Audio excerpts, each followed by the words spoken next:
had a fabulous time doing this, and I had no idea I had all this in me. It just sort of all came out and exploded.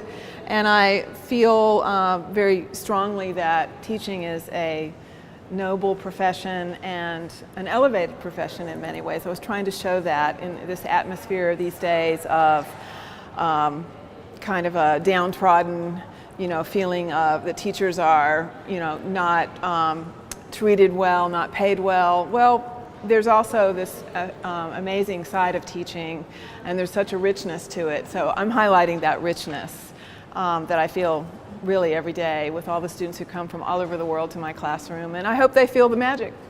My name's Ann Tapia. I teach 6th grade language arts at Piedmont Open Middle School.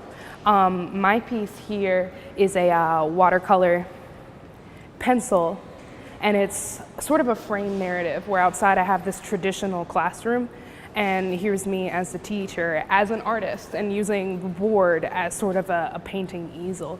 Instead of chalkboard in lessons, I have sort of like what I would imagine to be like a modern art classroom. I was really inspired by, here at the Bechtler, the collection they had upstairs of Eero Saarinen and Charles and Ray Eames, and all of those that created this like unconventional way of thinking, which is, I think, how every teacher should have their own stamp in their art, because teaching is, in fact, an art. I was also inspired a lot by the Buckminster Fuller, the autonomous dwelling facility, and so I've called my classroom the Autonomous Learning Facility.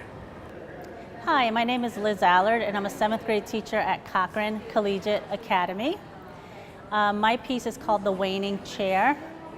My piece centers around the ideology of what society thinks about teachers today, and what I believe teachers should be thought of. So my piece really expresses the saying by Kawasaki, that he says, if you're going to put someone on a pedestal, put teachers, because they are society's heroes. I am doing the CTI Identity Workshop because I am a first-year teacher. I'm going into my 2nd year of teaching, and I wanted to know what other teachers that have been teaching for longer than I have, how they felt I would fit into the Charlotte-Mecklenburg school system. I'm having a lot of fun doing this seminar. It's been really interesting since I have no art experience, but it was very fulfilling. If I had to describe this seminar in 3 words, I would say it was diverse, I would say it was intense, and I would say it was exhilarating.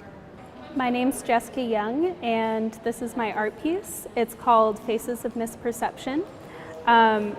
In this workshop, we talked about the different ways that teachers have been viewed throughout history and all the misconceptions that there are.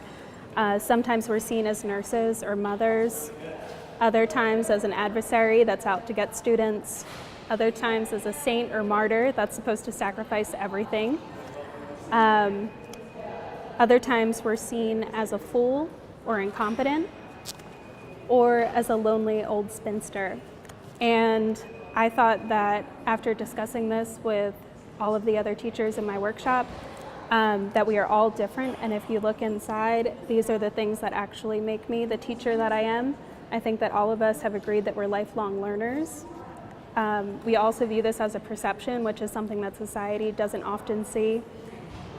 We do it for our students, and sometimes it's a thankless job, but when we do get thanks, it makes it all worth it. But we do have lives outside of the teaching profession, and it's important that we get to maintain that. So when you look inside the box, you can see your own face, and I think that everyone is a teacher, even though we're all unique. Hi, my name is Sherry Dinkins. I teach 8th grade English at McClintock Middle School. I have been privileged over the last couple of weeks to participate in CTI's Teacher Identity Workshop, and this is my art piece. We've talked a lot about how society views teachers and then how we ourselves view teachers, and for me, teaching comes from my heart and my roots. So we have a tree coming out of the roots, which are all the parts of me that society doesn't necessarily see, and then the feathers are the part of society that society does see.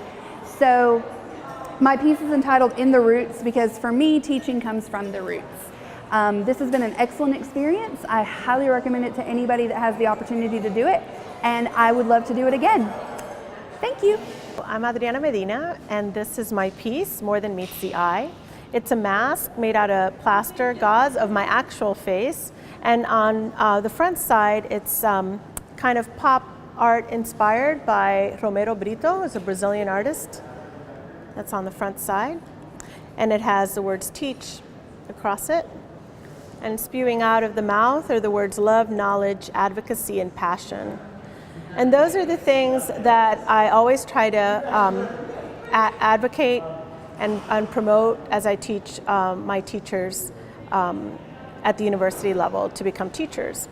On the back side, it's a little bit more representative of me, and these are all the things that maybe you don't see when I'm teaching, but that really kind of reflect who I am, and all of the, going with the theme of the exhibition, all the other aspects of teaching that teachers have to address, not only just for themselves, their lives, their family, the things they love, but also within the profession and all of the accomplishments in my professional career, as well as my responsibilities at work for research, for service, and for teaching.